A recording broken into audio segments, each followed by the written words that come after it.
Hello cadets, today we are going to discuss we are going to continue the discussion of the rise of nationalism in Europe, and in this part we will discuss the revolt of weavers in Silesia and the romantic imagination and national feeling. So we will start with the revolt of weavers in Silesia.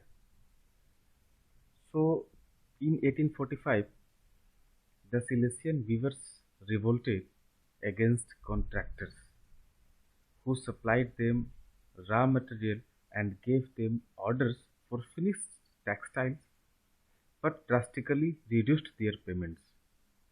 And these dissatisfied and resented weavers emerged from their homes on 4th June and marched in pairs up to the mansion of their contractors demanding higher wages.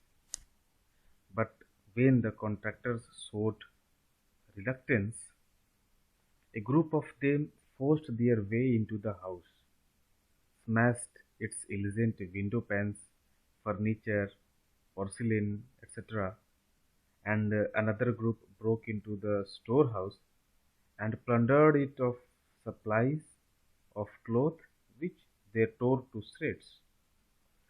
The contractor fled with his family to a neighboring village which ultimately refused to shelter such a person, and he returned 24 hours later, having requisitioned the army. In the exchange that followed, 11 weavers were shot. So this was one of the examples of the hunger, hardship and popular revolts that was due to the great economic depression of 1830s and afterwards in Europe. Now, apart from this hardship, one way of creating the sense of nationalism was the romantic imagination and the national feeling. Actually, nationalism never came always from wars and territorial expansion. The development of nationalism didn't come only about through wars and through territorial expansions, but culture played an important role in the creating the idea of the nation.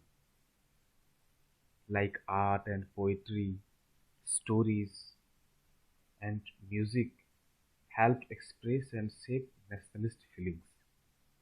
So let us take an example and let us look at Romanticism, that is a cultural movement which sought to develop a particular form of nationalist sentiment. So, first,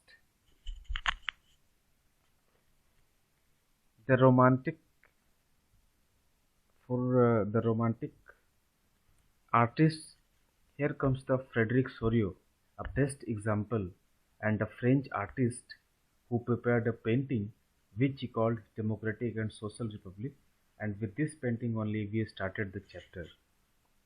We all are aware through this painting, Sorio portrays the Statue of Liberty as a symbol of freedom or independence, and he showed the destruction of monarchy and the utopian vision. So it is clear painting was also a tools used to create a feeling of nationalism or the national spirit. Then comes music and dance.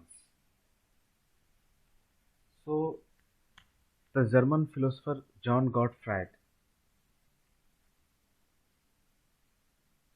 claimed that true German culture was to be discovered among the common people, that is, he called Das Volk,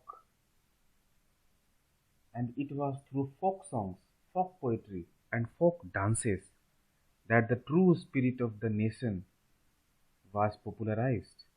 So, collecting and recording these forms of folk culture was essential to the project of nation building. And the next comes language. With the Russian occupation of Poland, language was banned. Instead, Russian language was imposed everywhere, and the emphasis of vernacular language and the collection of local folklore was not just to recover an ancient national spirit, but also to carry the modern national message to large audience who were mostly illiterate. And definitely this was done in the case of Poland, which had been partitioned at the end of the 18th century by the great powers like Russia, Prussia, and Austria, Austria-Hungary Empire. Even though Poland no longer existed as an independent territory, national feelings were kept alive, and this feeling were kept alive through music and language. And one important name, Karol Kerspunski, celebrated the national struggle through his operas and music, turning folk dances like the Polonaise and Mazurka into nationalist symbols. So, after language, we can see how this language, music, and dance and paintings were an effective tools to create a feeling of nationalism or to create a desire to create a need for nationalism.